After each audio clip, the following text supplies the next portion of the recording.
Hi കൂട്ടുകാരെ, പുതിയൊരു വീഡിയോയിലേക്ക് എല്ലാവർക്കും സ്വാഗതം.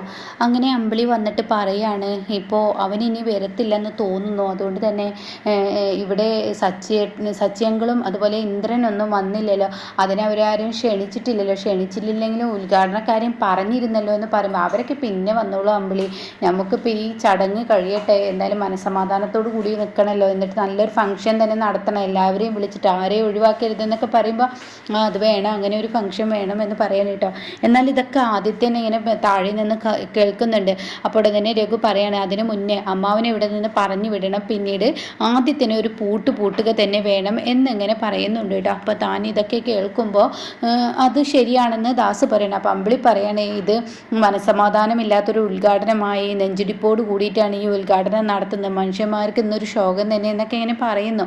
അങ്ങനെ അതാണ് കഴിഞ്ഞു. പിന്നീട് കാണിക്കുന്നത് ഇന്ദ്രൻ ഇങ്ങനെ ബൈക്കുമ്പോൾ വരുന്നൊരു സീനാണ്. അപ്പോൾ ഷ്യാമിൻ്റെ അടുത്തോട്ടാണ്. അപ്പോൾ ഷ്യാം വിളിച്ചിട്ട് വന്നിരിക്കുകയാണ്. അപ്പോൾ ഷ്യാമിനെ ആ ഒരു ട്രാൻസ്പോർട്ട് കമ്പനിയിലൊക്കെ നോക്കിയിട്ട് അവിടെ നിന്ന് കാണുന്നില്ല. അപ്പോൾ ഷ്യാമേ എന്ന് പറഞ്ഞ് വിളിച്ച് വരുമ്പോൾ ഒരു വണ്ടിയുടെ സൈഡിൽ കാണാം ഷ്യാം ഇങ്ങനെ നിർത്താതെ കുടിക്കുന്നു കേട്ടോ. അപ്പോൾ നിൻ്റെ കുടി കാണാനാടോ നീ എന്നെ വിളിച്ച് വരുത്തിയത്? അപ്പോൾ ഇന്ദ്രേട്ടൻ എന്ത് വിചാരിച്ചാലും ശരി, ഞാൻ ഈ കുടിക്കുന്നത് എനിക്ക് ധൈര്യത്തിന് വേണ്ടിയിട്ടാണ്. എനിക്ക് ആ വീട്ടിൽ ഒരുപാട് ബുദ്ധിമുട്ടുകൾ, അവഹേളനയൊക്കെ കണ്ടിട്ടും കേട്ടിട്ടും ഒക്കെയാണ് ഞാനവിടെ നിൽക്കുന്നത്. അതുകൊണ്ടാണ് ഞാൻ ആൻറ്റി എന്നുള്ള വിളി ഒഴിവാക്കി അമ്മ എന്നുള്ള വിളി തുടങ്ങിയത്. കാരണം ഒരുപാട് ആട്ടും തുപ്പും സഹിച്ചാണ് ഞാൻ ആ വീട്ടിൽ ജീവിക്കുന്നത്. അത് ഭാര്യ വീട്ടിൽ ജീവിക്കുന്ന ഏതൊരു വ്യക്തിക്കും അങ്ങനെയൊക്കെ തന്നെ ആയിരിക്കും എന്ന് എനിക്കറിയാം. പക്ഷെ ഞാൻ അത് കണ്ടില്ല കേട്ടില്ല എന്നൊക്കെ നടിക്കുന്നത് സ്വന്തം മക്കൾ അത് ക്ഷമിക്കുമല്ലോ, എന്താ അമ്മ ചെയ്താലും ക്ഷമിക്കാനുള്ളൊരു കഴിവ് മക്കളിൽ ഉണ്ടാവുമല്ലോ, അങ്ങനെ കരുതിയാണ് അമ്മ എന്നുള്ള വിളി തുടങ്ങിയത്. അപ്പോൾ എന്താ നീ പറഞ്ഞു വരുന്നത്? എനിക്ക് ഇന്ദ്രേട്ടൻ്റെ അമ്മയെക്കുറിച്ചുള്ള സത്യമാണ് വെളിപ്പെടുത്താനുള്ളത്, അത് പറയാൻ കുറച്ച് ധൈര്യം വേണം, അതിനാണ് ഈ മദ്യത്തിൻ്റെ സഹായം നേടിയത് എന്നൊക്കെ പറയുമ്പോൾ എന്താ നീ ഉദ്ദേശിക്കുന്നത്? അതെ, പ്രതിഭയുടെ കാര്യത്തെക്കുറിച്ച് പറയാൻ അന്ന് ഭാനുമ വന്ന് വിളിച്ചു പറഞ്ഞത് പ്രതിഭയുടെ കുഞ്ഞിനെ നിങ്ങളുടെ അമ്മ ഇല്ലാതാക്കാൻ നോക്കി എന്നുള്ളതാണ്. അത് കേൾക്കുന്നതിനോട് കൂടിയിട്ട് എന്നെ നിങ്ങളെല്ലാവരും കൂടി പൊട്ടനാക്കുകയാണോ എന്ന് ചോദിക്കുകയാണ്. അത് കേട്ടോടെ തന്നെ പൊട്ടനാക്കിയതല്ല, ഏതൊരു അമ്മയും തിരുത്താമെന്നുള്ള ആ ഒരു ഇത് കൊണ്ട് അഡ്ജസ്റ്റ് ചെയ്താണ്. കുടുംബ ബന്ധങ്ങൾ അങ്ങനെയൊക്കെ തന്നെയല്ലേ, ഒരു കുടുംബം യോജിച്ച് പോകാൻ നമ്മൾ അങ്ങനെ ചെയ്യുമല്ലോ, അതന്നെ ഞങ്ങളും ചെയ്തത്. പക്ഷെ നിങ്ങളുടെ അമ്മ അതുകൊണ്ട് നേരാവല്ലേ ചെയ്തത്, അതുകൊണ്ട് അത് ഒരു വളമായി എടുത്ത് പ്രതിഭയുടെ കുഞ്ഞിനെ വീണ്ടും ഇല്ലാതാക്കാൻ ശ്രമിച്ചു എന്ന് പറഞ്ഞിട്ട് ആ കഥ പറഞ്ഞു കൊടുക്കണം കേട്ടോ. ആ കഥകളെല്ലാം കേട്ട ഇന്ദ്രൻ എനിക്കൊരു ഗ്ലാസ് മദ്യം ഒഴിച്ചു കൊണ്ട് ഷ്യാം എന്ന് പറഞ്ഞ് ദേഷ്യത്തോട് കൂടിയിട്ട് മദ്യം ഒഴിക്കാൻ പറയണേട്ടോ. അങ്ങനെ ഇന്ദ്രൻ മദ്യം കുടിക്കുകയാണ്. പിന്നീട് സുശീലയെ കണ്ട സാവിത്രിക്ക് ദേഷ്യം വരുന്നുണ്ട്. അപ്പോൾ സാവിത്രി, ഇവിടെ ആരാ, ഇന്ദുമോളും സച്ചി സാറൊന്നും ഇല്ലേ, എങ്ങോട്ടാണ് പോയത് എന്നൊക്കെ ചോദിക്കുമ്പോഴും സാവിത്രി ഒന്നും മിണ്ടുന്നില്ല കേട്ടോ. വല്ലാത്ത ദാഹം, കുറച്ച് വെള്ളമൊക്കെ കുടിക്കട്ടെ എന്ന് പറഞ്ഞ് കുടിക്കുമ്പോഴേ ഇന്ദു അങ്ങോട്ടേക്ക് കടന്നു വരുന്നത് കേട്ടോ. ഇന്ദുവിനെ കാണുന്ന സുശീല പറയാം, ആഹാ മോള് പോയില്ലേ, മോള് ഇവിടെ ഉണ്ടായിരുന്നോ, മോള് പോയില്ലേ എന്നൊക്കെ ചോദിക്കുമ്പോൾ ഇല്ല പോയില്ല, അതെന്താ സത്യം വരാൻ വേണ്ടി കാത്തിരുന്നതാ, സത്യം ഇല്ലാത്തത് കൊണ്ട് കടയിലോട്ട് പോകാൻ കഴിയുന്നില്ല. അപ്പോഴേക്കും എന്ത് പറയാം, അങ്ങനെ ഒരു മനോഭാവം എനിക്കില്ല, ചില തെറ്റിദ്ധാരണകൾ ഉണ്ടായി, അത് ശരിയാണ്, അതിന് ഞാൻ നിങ്ങളുടെ വീട്ടിലോട്ട് വരുന്നുണ്ട്, പ്രതിഭയെ നേരിട്ടൊന്ന് കാണുന്നുണ്ട് എന്നൊക്കെ പറയുമ്പോൾ അയ്യേ, അവളെപ്പോലെയുള്ള ചീപ്പ് പെണ്ണുങ്ങളൊന്നും കാണേണ്ട ആവശ്യമൊന്നുമില്ല, അതിൻ്റെ ഒന്നും ആവശ്യമില്ല, അവൾ കാണും, നിന്നെ കാണുന്ന ഒരു നാൾ വരും എന്നൊക്കെ ഇങ്ങനെ പറയുമ്പോൾ ഉടൻ തന്നെ ഞാൻ എന്തായാലും എങ്ങനെയാണ് ആരൊക്കെ എന്തൊക്കെ കാണുന്നത് എനിക്ക് നന്നായി അറിയാം, എല്ലാവരെയും കാണേണ്ട ആവശ്യം എനിക്കുണ്ടെന്ന് പറഞ്ഞിട്ട് പ്രതിഭ ഇന്ദു സുശീലായിട്ട് ഒരു വഴക്കിന് ഒരുങ്ങുക എന്നുള്ളത് സാവിത്രിക്ക് മനസ്സിലായപ്പോഴത്തേന് സാവിത്രി പറയണം, മോളെ വണ്ടി വന്നിട്ട് കുറേ നേരം നിൽക്കുന്നു, നീ ഇവിടുന്ന് പോയെന്ന് പറഞ്ഞു വിടണം കേട്ടോ.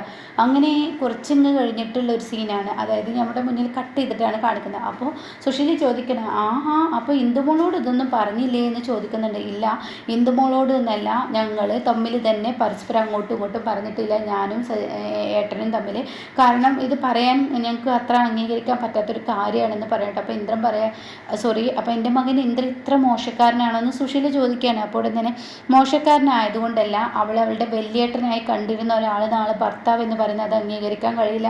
അയ്യോ, ഞാനിതൊക്കെ പറഞ്ഞത് നിങ്ങളുടെ കുടുംബത്തിന് നല്ലതിന് വേണ്ടിയിട്ടാണ്, സാവിത്രി ഒന്ന് ചിന്തിച്ച് നോക്ക് അവളെ. അപ്പോൾ ഉടൻ തന്നെ ഞാനൊന്നും ചിന്തിക്കുന്നില്ല, കാരണം അവൾ വലിയേട്ടനായിട്ടാണ് കണ്ടിട്ടുള്ളത്. സുശീല വീട്ടിൽ പണിക്ക് വരുന്ന കാലത്ത് ഈ പറയുന്ന ഇന്ദുവിനെ ഈ ഇന്ദ്രൻ സൈക്കിളിൻ്റെ പിറകിൽ വെച്ച് കൊണ്ടുപോയിരുന്നൊരു കാലൊക്കെ ഉണ്ടായിരുന്നു എന്ന് പറയാനേട്ടാ.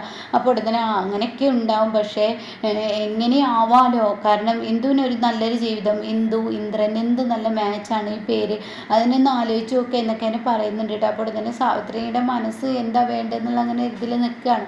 അപ്പോൾ ഞാൻ പറയുന്നത് നിങ്ങളുടെ കുടുംബജീവിതം നന്നാവാനാണ്, കാരണം പെൺകുട്ടിയുടെ ജീവിതമാണ് തകരുന്നത്. ഇന്ദ്രൻ എന്ന് പറയുന്നത് നല്ലൊരു മനുഷ്യനാണ്, അവൻ്റെ സ്വഭാവത്തെക്കുറിച്ച് നിങ്ങളോട് ഞാനൊന്നും പറയണ്ടല്ലോ. അപ്പോൾ അതുകൊണ്ട് നിങ്ങളുടെ മകളുടെ നല്ല കാര്യത്തിന് വേണ്ടിയിട്ടാണ്. സാവിത്രി ഒന്ന് ആലോചിച്ച് നോക്ക്.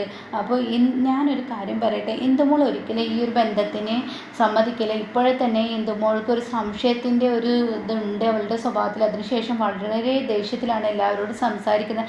അതുകൊണ്ട് ഈ ചർച്ച തന്നെ ഇവിടെ വേണ്ട, സച്ചേട്ടനക്ക് ഇത് ഇഷ്ടമല്ല എന്നൊക്കെ പറയുമ്പോൾ ഓഹോ അപ്പോൾ അതാണ് നിങ്ങളുടെ പ്രശ്നം. ഇന്ദു ഇത് അംഗീകരിക്കില്ല എന്നുള്ള പേടിയാണല്ലേ.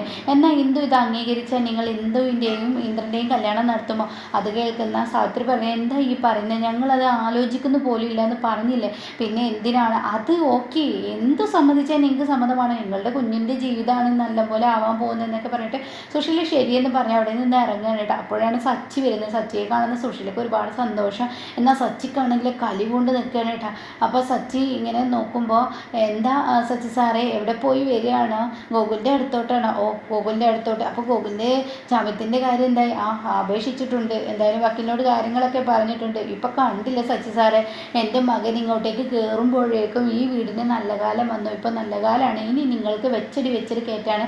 അപ്പോൾ സുശീലയെ വരവേൽത്ത് തന്നെ സച്ചിക്ക് ഇഷ്ടപ്പെട്ടില്ല. അതിൻ്റെ ഒരു നോട്ടം സച്ചി സാവിത്രിയിൽ നോക്കുന്നുണ്ട്. അപ്പോൾ ഉടൻ തന്നെ സച്ചി ദേഷ്യം പിടിച്ചിട്ട് പറയണേ, എനിക്ക് നന്നായി വിശക്കുന്നുണ്ട്, അതുകൊണ്ട് ദയവ് ചെയ്തിട്ട് സുശീല പോകാൻ ഇറങ്ങിയതാണെങ്കിൽ ഒന്ന് പോവോ, ഞാൻ രാവിലെ ഒന്നും കഴിക്കാതെ പോയതാണെന്ന് പറഞ്ഞിട്ട് സുശീലയെ ആട്ടി ഇറക്കി വിടുന്നുണ്ട് കേട്ടോ.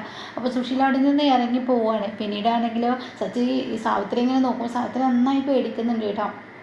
പിന്നീട് കാണിക്കുന്നത് രഘുവിനെ അമ്പിളിയെ തന്നെയാണ്.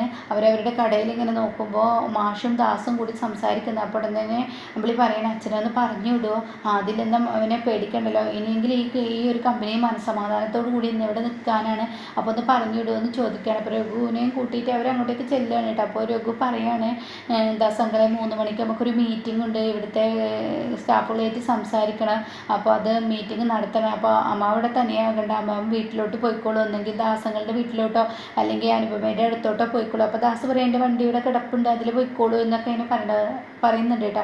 അപ്പോൾ അമ്പിളി പറയാം, അമ്പിളി നീ വരുന്നില്ല എന്ന് ചോദിക്കുമ്പോൾ ഞാനില്ല, കാരണം എനിക്ക് ലേഡി സ്റ്റാഫിനോട് കുറച്ച് സംസാരിക്കാനുണ്ടെന്ന് അമ്പിളിയും പറയാൻ കേട്ടോ. അപ്പോൾ അത് കേൾക്കുന്ന മാഷ് പറഞ്ഞു, ശരി ഞാൻ പോട്ടെ, എന്താ അപ്പോൾ വെറുതെ ഇരുന്നിട്ട് കാര്യമില്ല, ഞാൻ ഇത്രയും നേരം തന്നെ ഇവിടെ ഇരുന്നത് അതിനെ കാണാൻ വേണ്ടിയാണ്, അതിൽ വരുന്ന പ്രതീക്ഷയോട് കൂടിയായിരുന്നു, പക്ഷെ അതുണ്ടായില്ലല്ലോ, ഇനി ഞാൻ ഇറങ്ങുന്നു എന്ന് പറഞ്ഞിട്ട് മാഷ് അവിടെ നിന്ന് ഇറങ്ങുകയാണ് കേട്ടോ. അങ്ങനെ മാഷ് നടന്നു പോകണ്ട, വണ്ടി കയറിക്കോ എന്നൊക്കെ പറയുമ്പോൾ മാഷ് പറയണേ, എനിക്ക് നടക്കണം. പിന്നീട് എൻ്റെ മനസ്സിൽ എന്താ തോന്നുന്നത്, ആ ഒരു രൂപത്തിൽ എവിടോട്ടാണ് പോകേണ്ടതെന്ന് ഞാൻ ചിന്തിക്കും, അങ്ങനെ ഞാൻ പോയിക്കോളാം എന്ന് പറഞ്ഞ് മാഷ് പോയപ്പോൾ ഇവർക്ക് സമാധാനമാവുകയാണ് കേട്ടോ. അങ്ങനെ അമ്പിളി പറയുന്ന, ഹാവു അച്ഛൻ പോയി, എന്തായാലും ഇനി കുറച്ച് സമാധാനത്തോടു കൂടി ഒന്ന് നെടുവീർപ്പ് വിടട്ടെ എന്ന് പറയുന്നുണ്ട്. അതിലെന്തവനെ ഇനി വന്നാലും പേടിക്കേണ്ടതില്ലല്ലോ. അപ്പോൾ ദാസ് പറയും, ശരിയാണല്ലോ എന്ന് പറയുന്നുണ്ട് കേട്ടോ. പിന്നീട് മാഷ് ഇങ്ങനെ പുറത്തിറങ്ങുമ്പോൾ ഒരു വണ്ടി അവിടെ കാത്തു നിൽക്കുന്നുണ്ട്. അതൊരു ബ്ലാക്ക് കളറിലൊരു ജീപ്പാണ്, അതുകൊണ്ട് തന്നെ അതിലാരിയ്ക്കുന്നു എന്തിരിക്കുന്നു എന്നറിയാൻ കഴിയുന്നില്ല. അങ്ങനെ പെട്ടെന്ന് മാഷിൻ്റെ മുന്നിലോട്ട് ഒരു വണ്ടി വന്ന് നിൽക്കുകയാണ്. അപ്പോൾ മാഷ് ആ വണ്ടിയിലോട്ട് നോക്കുമ്പോൾ അതിൽ കൈ കാണിക്കുന്ന ഒരു സീനാണ് കേട്ടോ. അപ്പോൾ ആദിലിനെ കണ്ട മാഷ് പറയുന്നത്, നീയായിരുന്നു, നിന്നെയും കാത്ത് ഇത്രയും നേരം ഞാനിവിടെ ഇരിപ്പായിരുന്നു എന്ന് പറയുന്ന ആ ഒരു സീനിലാട്ടോ എപ്പിസോഡ് നിർത്തിയിരിക്കുന്നത്.